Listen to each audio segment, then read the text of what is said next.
Located in Crowdell Park in Point Pleasant, West Virginia, is a replica of the historic frontier fort, Fort Randolph. Built in 1974 as a commemorative project to honor the American Bicentennial in 1776, this Fort Randolph is located about 1 mile from where the original stood. Today's Fort Randolph serves as a tourist attraction, and visitors can visit the fort to learn more about frontier life and the people who were at the fort who made Fort Randolph's history unique. When visiting Fort Randolph, visitors can tour the grounds and see how people of the times lived and worked at the fort. The fort has many buildings, such as the forge, that visitors are allowed to peek inside. Also, while visiting Fort Randolph, visitors will learn that Fort Randolph was built in 1776 by Captain Arbuckle and his Continental troops to protect what was called the backcountry during the Revolutionary War. Protection was necessary in the backcountry because the British had made alliances with several native tribes and were attacking Americans from the west. However, not all natives wanted to help the British. One Shawnee chief, Cornstalk, did not want his people to be caught in the middle of the war that was between the British and the Americans. He was very concerned about his people and felt they would not be able to survive if involved in the war. But Cornstalk had not always wanted peace. In the past, he had been a great war chief. He had led raiding parties against the American settlers, killing them and taking the survivors captive. But by 1777, his heart had changed, and he was determined to seek peace. When I was a young man, I went to war many times, and each time I thought it would be my last. Our peoples have fought against one another many times. From a young man, when I fought with the tribes against Braddock as he made his march towards the fort that they call Pitt. We defeated Braddock and his army and turned them away, and we went home victorious. I fought as a brave at the Bushy Run, and I saw how the fortitude of the men, how they would stand and come together when it seemed that we had victory in our hands. They handed us defeat by working together, their lines and pushing against us. Yes, I was a man of war. I led my braves down through the Greenbrier valleys. We came through this very land. We went down to the settlements that they had there. We came in and we entered as if we wanted to trade with them. And they prepared a feast and we sat down to eat. At my signal, my braves rose up and we killed every one of them. Every man. We went to the next village and we did the same. We brought home many scalps, much plunder, many captives. And I was praised as a great war chief. As a war chief, when Bouquet, he made the peace and he demanded to have some chiefs to make sure we Shawnee would do as we say. I went as a captive. I was kept at the fort, and I was a captive there for almost a year. I learned your language. I understand the words that you say. I came to learn more of the white man's ways. I saw the numbers, the strength. And as the Shawnee, we could not stand alone against you. We must come together as many peoples to stand against the Virginians. Without that, we would not be able to win. So I began to work for peace among our peoples. I still tried to bring our people together, our tribes together. It's a difficult thing when we have warred so much amongst ourselves. But against the Virginians, we must fight together. I kept the peace. I kept peaceful as my people became more and more angry. The whites, they come in, they kill our animals, and what do? They take the hides off of them and they leave the meat to rot while my people go hungry. They attack us as we're along the banks of the Ohio, as they come down.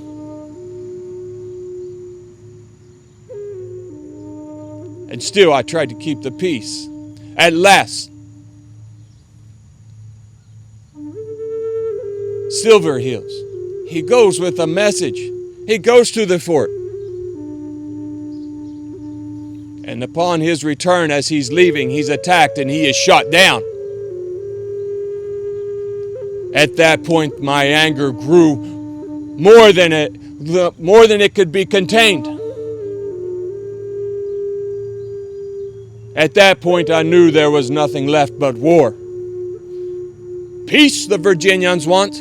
We will give them peace, I said. We came together, the Shawnee, the Ottawa, the Delaware, the Mingo.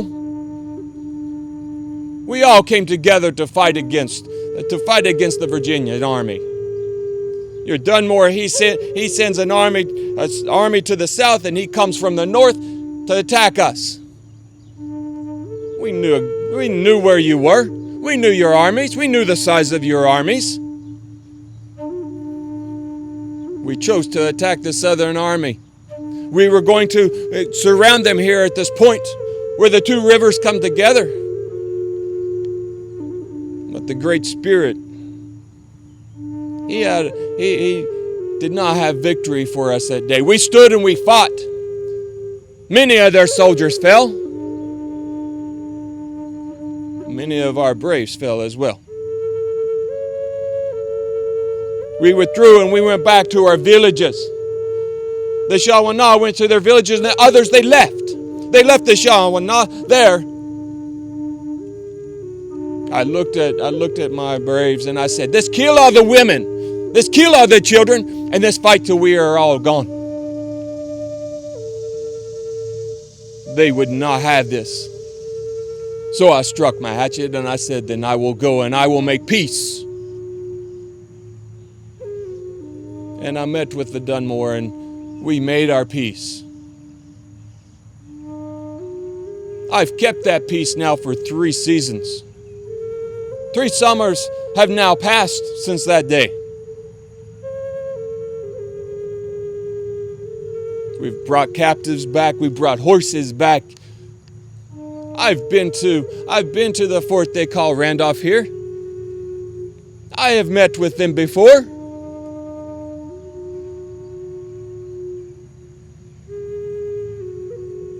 Their Captain Arbuckle, he is an honorable man. I must go and speak with him because the Mingo and the British, they have influenced my peoples. They have enraged my braves. They have caused this. I can no longer keep the peace. The Virginians continued to come into our lands. They continue to kill our people. I fear that this will be the end of us. But I must flow like the river and go with them. So I will go to the fort. I will talk to the Arbuckle. I will tell him. I will tell him that the black across my eyes is from the death I've seen. The black that streaks down through my face comes from the scent of death, and it crosses my mouth, for the words that I speak will mean death to our peoples. In addition to learning about Cornstalk, visitors will also learn about soldiers who were at the fort and how they lived. They will learn that many of the soldiers at Fort Randolph did not trust Cornstalk, Even Captain Arbuckle, commander of Fort Randolph, was worried about Cornstalk's true intention, and even Captain Arbuckle wondered if Cornstalk might be a spy for the British, but he still allowed Cornstalk to come into the fort. However, one particular group of men, commanded by Captain James Hall, hated all natives, especially Cornstalk. Captain Hall's men had arrived at Fort Randolph to meet with Captain Hand, who was planning an expedition into the Ohio country. Captain Hall's men came from an area where Cornstalk had raided settlements and had taken captives many times in the years before. Captain Hall, as well as many of his men, had loved ones who had been killed or taken captive by Cornstalk and his warriors. On the second day of Cornstalk's visit, Cornstalk's son, Alanepsico, arrived. At about the same time, some of Captain Hall's men were hunting along the banks of the river and were attacked by a different group of natives. One man was killed and scalped on the riverbank. Captain Hall and his men, with their hatred ignited, immediately blamed Cornstalk and his son. Led by Captain Hall, the men went into Fort Randolph in search of Cornstalk. When Captain Arbuckle tried to stop Captain Hall and his men, they threatened to kill him. When Captain Hall and his men found Cornstalk, they killed him, his son, and 2 other natives.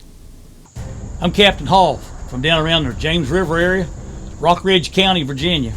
I'm up here in the northern part of Virginia right now. I was up here to meet General Hand. I was supposed to go on another mission, got stationed here at Fort Randolph.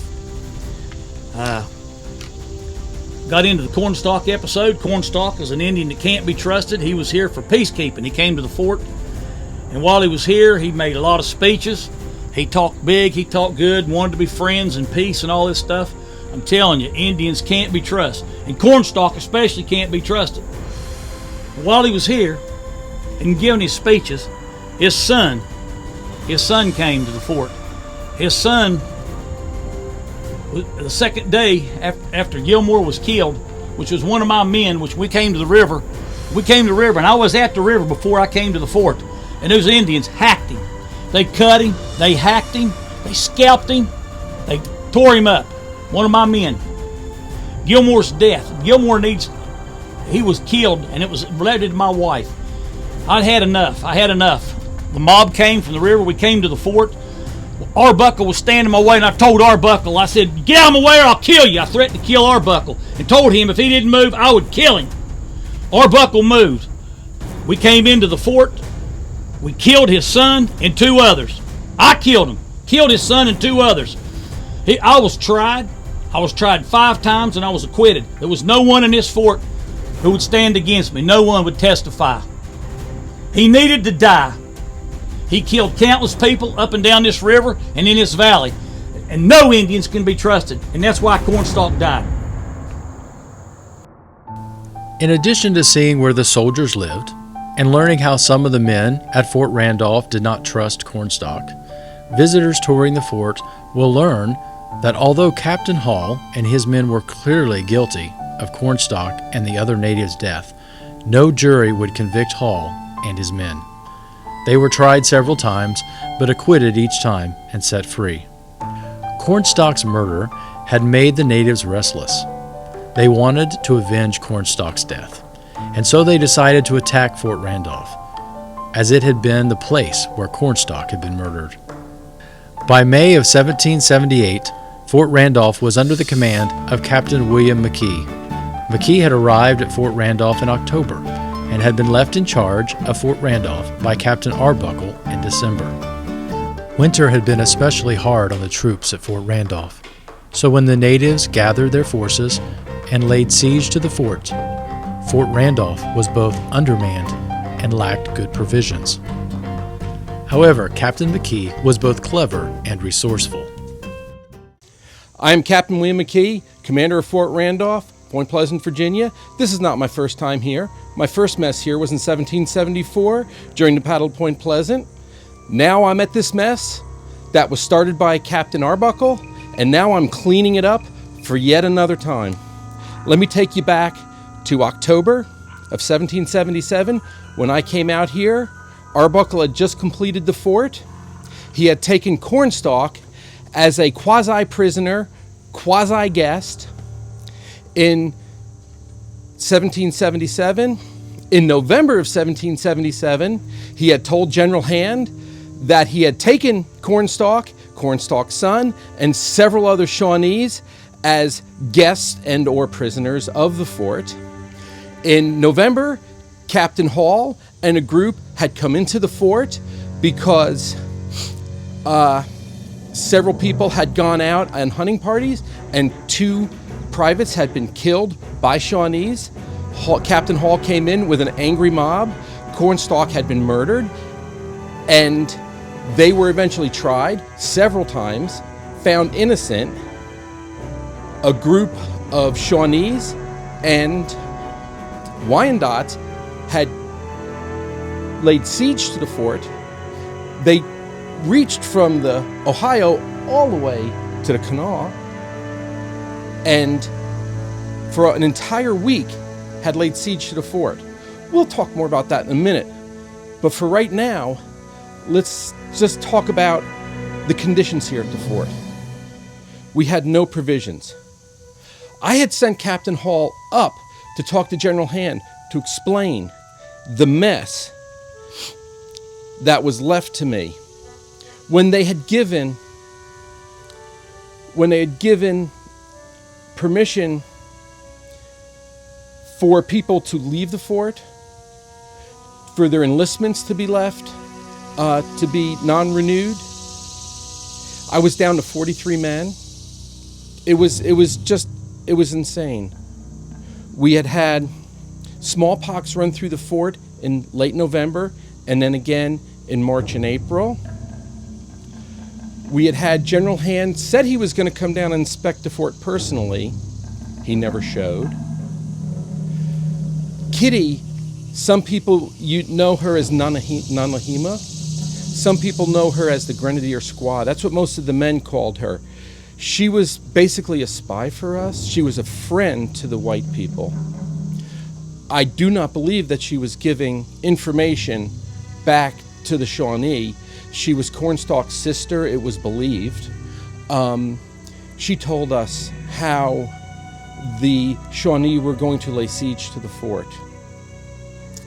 She told us so much intel. She told us secrets about how the Shawnee buried canoes along the riverbanks in the mud underwater so that they could use them to make easy passage back and forth across the waters of both the Ohio and the Kanawha. She told us how the Indians were making pacts with the Wyandot to increase their numbers for this siege. But we can go back even further. Back to when I first arrived in October of 1777 with a second company at the request of Captain Arbuckle to reinforce the fort further. He was fearful of the Indians. He was mistrusting of the Indians, as the Indians were mistrusting of us. He knew that the Indians were allying with the British.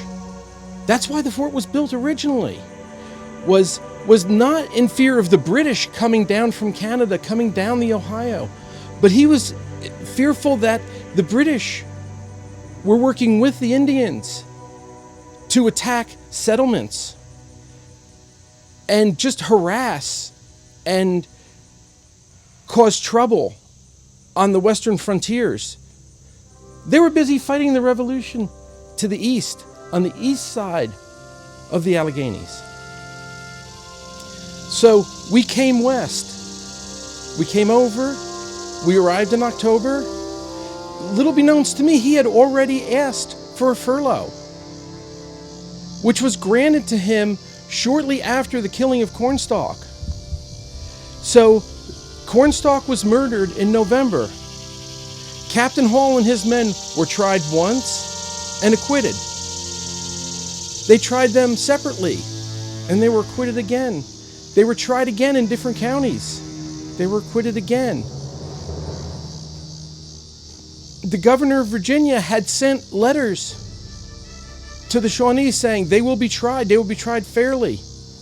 They were not tried fairly. So this aggravated the Indians.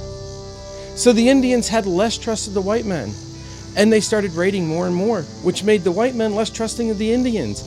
The hostility of the Indians grew and grew and grew. And then what happened? Arbuckle left, went back to the Greenbrier settlements. I was left in control of a fort with half of its garrison. Smallpox came through again in late March, early April, as I said previously. Then Blackfish came and said, leave and we will let you go in peace. We call it free passage. Kitty had warned us this, and she had warned us that they were going to attack. We thought about this, and I said to Blackfish, in a term he would understand, I need to sleep on this. I need to talk with my ancestors and reflect. Give me overnight so I can reflect, and I will give you an answer in the morning. And he agreed because he understood that sort of terminology. He and his small warrior band left. That night, we provisioned the fort. We went down to the river and brought back as much water as we could. We checked our powder, checked what food stores we had, which was very little. Because as I said before, we had sent Captain Hall up to General Hand 2 months before to get provisions, and he came back with rotten bacon and nothing else. Most of our cattle were already dead from disease, and the Shawnees had been killing them. So we provisioned the fort as good as we could that night. The next day, when Blackfish returned, I told him, we cannot leave. More whites would be coming to help support us. And he said, I'm sorry, but we have to do what we have to do to protect our way of life. So with that, he left. We closed the fort down, hunkered down inside the best we could. The next morning, like I said, we saw a line of Indians from the Ohio clear to the Kanawha, and we knew we were in trouble. It was 200 to 400 warriors.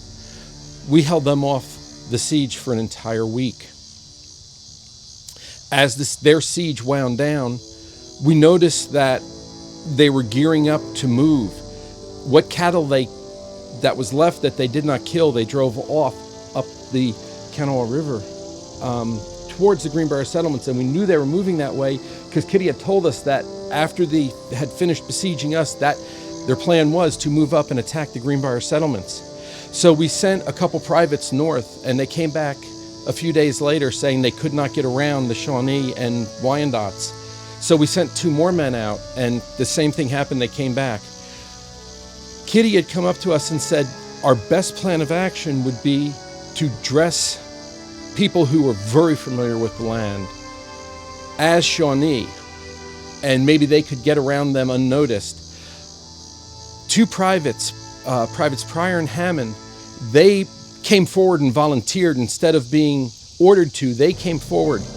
And they said, we know the land really well. They know the land through the McClungs and all the way up to the Greenbrier settlements, to Fort Donnelly, and they could probably get through. So with the intel that we had from Kitty, we had some soldiers go out and float some canoes that had been buried. We dressed them as Shawnee the best we could and sent them up, and they were able to get around and flank the Shawnee and the Wyandots, and they made it to Fort Donnelly, where they warned the settlement, and Captain Arbuckle, who lived just outside of Lewisburg, was warned, and he came to Fort Donnelly, and they were able to fend off the siege that happened at Fort Donnelly, much like here at Fort Randolph.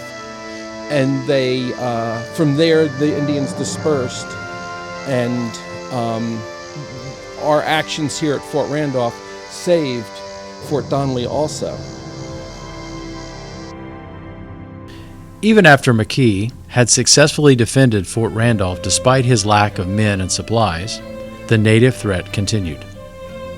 War chiefs continued to hold war councils to determine strategies to protect their native land and way of life. These natives were finished with trying to seek peace.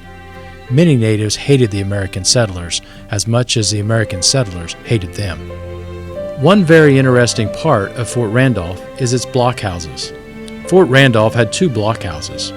These structures were elevated and served as lookout points for hostile natives. Climbing the stairs, visitors will find small windows. These windows provided the soldiers in the fort a bird's-eye view of the area around the fort, so they could keep a lookout for hostile natives.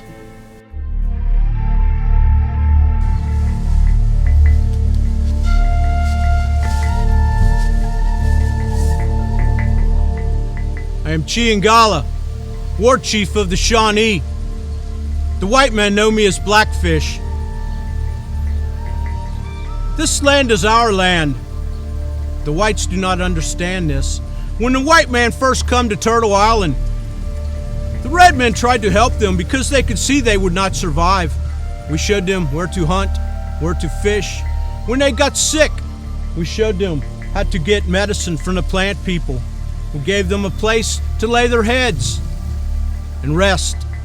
But the whites kept getting stronger as they kept coming. The stronger they got, they started taking instead of asking. They was always taking and never asking. The red men tried to live peaceably with these men, but it became very hard. All the treaties that were drawn up, the red men always abided by these treaties. The whites were the ones that broke these treaties constantly. They would come and say they are our friends. We are your friends, here are blankets. Wrap your children and your women. When the cold comes on the land, they will stay warm. We took these blankets and wrapped our children. These blankets were infected with diseases from the white man. We watched our children, the spots come out, watched them die in our arms, and die at our feet. How can you trust someone like this? They have no honor. These men, lies and deceit lay on their tongue. We need to rid this land of these men. When the Battle of Point Pleasant came, we were forced to fight. Cornstalk led us into this battle, with Puxinwa as our war chief, who had always told us never trust the white man. He cannot be trusted. Puxinwa lost his life at this battle, who was Tecumseh's father. I took Tecumseh and his family in as my own. When the War of Revolution came, the red men, they did not want to get involved in this war. They figured this war was a battle between our French father and his disobedient children. The red man had no part in this. We kept the peace. When the peace treaty was made at Piqua Plains after Lord Dunmore's war, we had never violated anything. All the violations were from the whites coming across the Spele-Watipi, the river that they call the Ohio. They would come into Shawnee land and steal our horses and kill our young warriors. These grievances were given to Alexander McKee, the Indian agent. He took these grievances to our British father in Detroit. But not once did our British father raise the sword to stop these incursions against the Shawnee. McKee, he had always come with guns, powder, and lead, always giving them to us and trying to incite our young warriors into going to battle. Runners came and told us a shipment of powder and lead was coming down the Spele-Watipi to fortify the settlements in Kentucky, the forts. One of our chiefs and my good friend Plucky Minotti, he got some warriors together and went down to intercept this shipment. Word came back that Plucky Minotti was killed. I called a war council immediately. I told our warriors Plucky Minotti's death must be avenged. So we went and raided. I gathered over 200 warriors. We raided into the Kentucky. For 3 months, we burned and raided. We came back. When we came back, Kentucky was almost completely cleared of the white men, all except the 2 settlements, Boonesboro and Harrod. Chief Cornstalk, he come to me, said, Blackfish, it is good that you avenged Plucky Minotti's death. It is good that you kept this as a set matter and not made this a tribal matter and involved all. He said, but I feel that the white man will retaliate. I told Cornstalk, Hokulesqua, my chief, you cannot go and speak with these people. These friends you say you have at Fort Randolph, they are our enemies, they are not our friends. But Cornstalk was an honorable man, and he figured that this was a matter of honor to go and warn his friends that our young warriors were going to declare war. McKee, he was behind this, always inciting our young men to fight, always supplying us with things to fight with. When we came, we heard the word, it was come back, that Cornstalk was murdered when he went to this journey to warn his friends. I immediately called a war council. I was made principal chief of the Shawnee. I told our warriors, Cornstalk's death must be avenged. This is a time that the Shawnee must be brave and strong, not timid.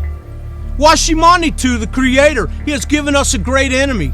It is a gift from the Creator. It shows that we are worthy. It is time for us to fight back and avenge the death of our chief Cornstalk. These white men cannot be trusted. Cornstalk went to warn them.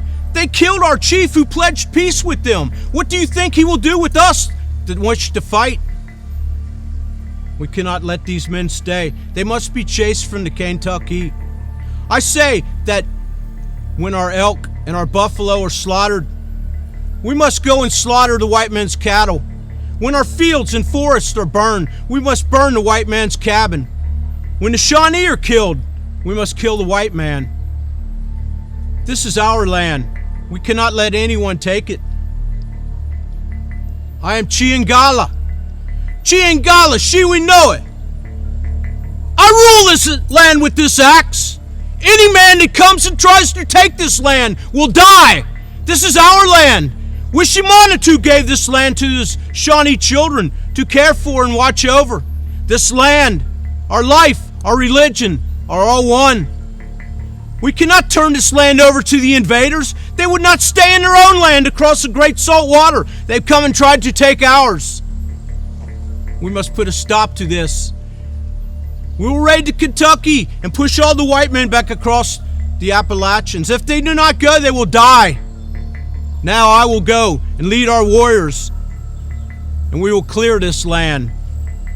All along the frontier, all of the settlements in the Kentucky, if they do not live, they will die by blood. I, Chiangala, have spoken.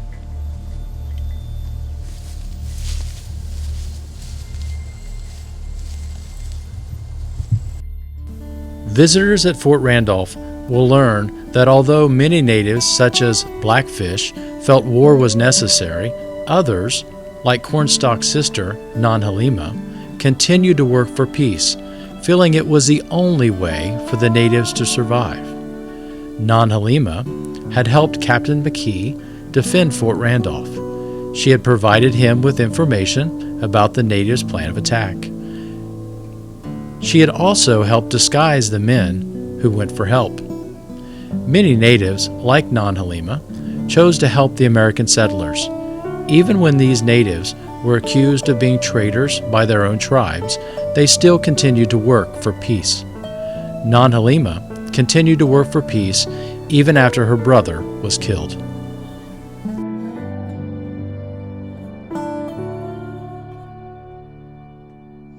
I'm here to show you that we can live in peace. My people, the Shawnee, are a proud and strong people.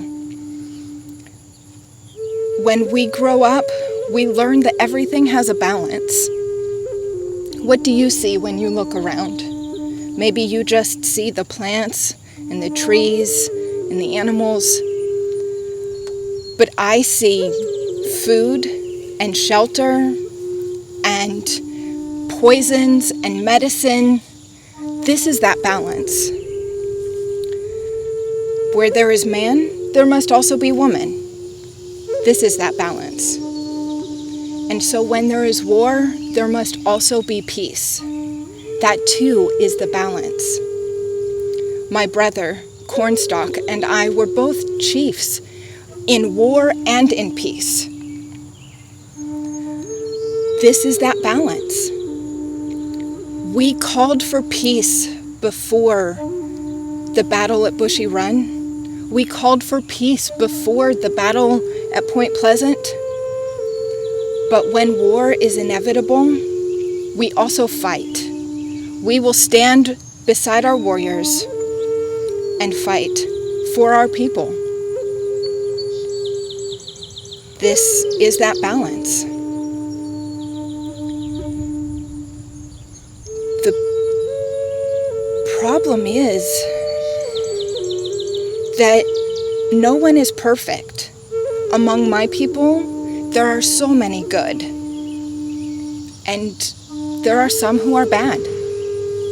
And you call us savages and wicked, and that's why you attack us? But among you, are there not those also who are good and wicked? I see the balance in all people, and this is why I fight for peace. My brother, Cornstalk, came to Fort Randolph as a friend to warn our white friends that there was trouble in the area. Your Captain Arbuckle, he kept him as an ally. He understood. But your angry men,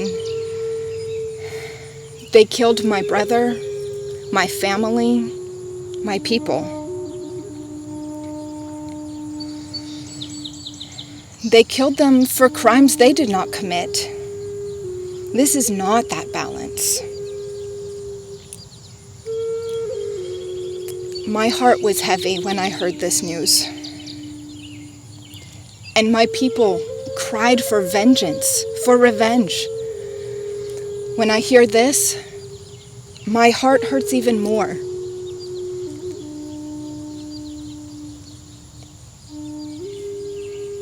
I don't want to see these lands sown with more hate and watered with more blood. Let us find a way to live in peace. My heart hurt again when I heard the news that Blackfish was gathering the warriors to attack your Greenbrier settlements. My brother would not want his death to create more destruction.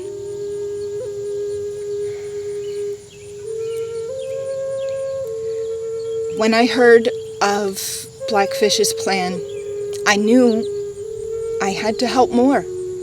I had given my horses and my beeves to Fort Randolph already, but I helped. I dressed 2 of their scouts so they would look like my people to try to get to Fort Donnelly in the Greenbrier in time to warn them. Of course, it is bittersweet when the report arrived that they made it before the warriors arrived. But so many lives were saved, but not without more death and destruction.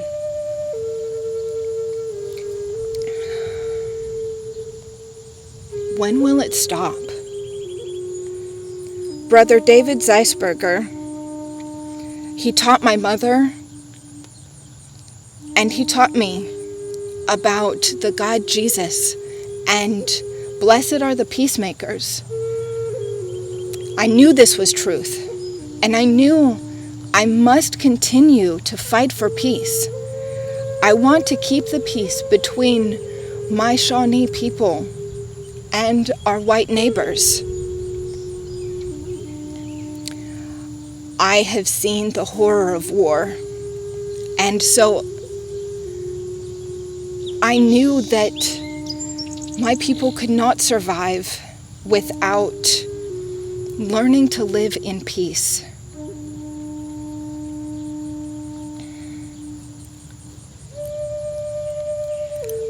There are those among you too who read the scriptures, that we can work together and work towards peace.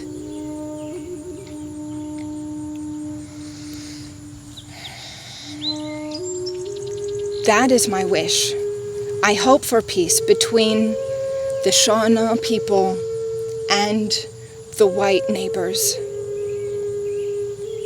Your people have good, my people have good.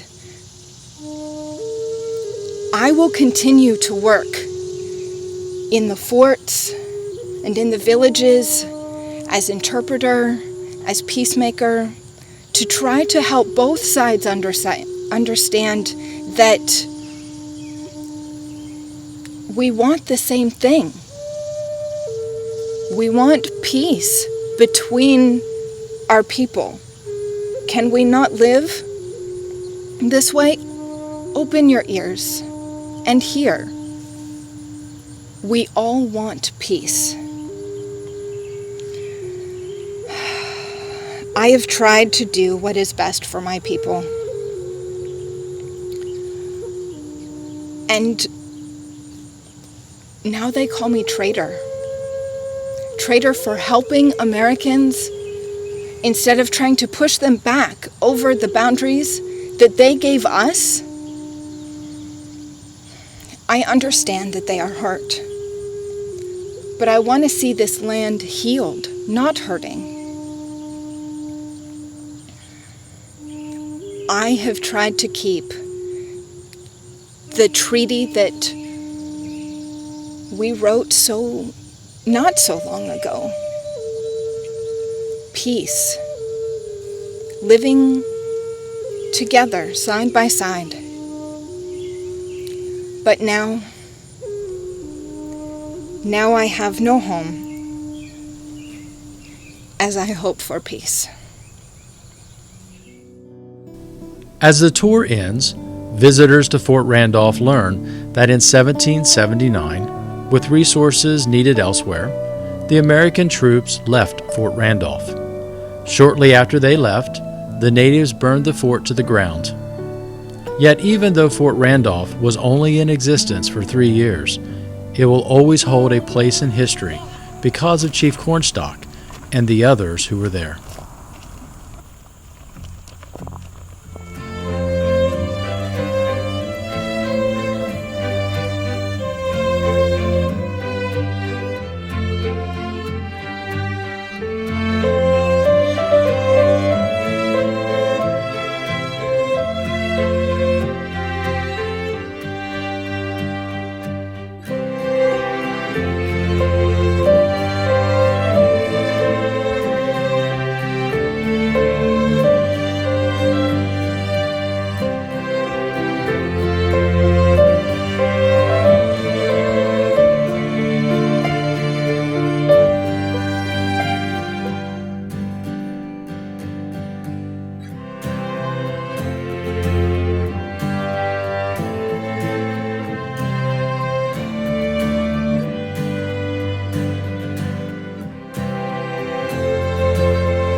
This program is made possible by funding from the National Endowment of the Humanities and the Federal CARES Act through the West Virginia Humanities Council. Any views, findings, conclusions, or recommendations do not necessarily represent those of the West Virginia Humanities Council or the National Endowment for the Humanities.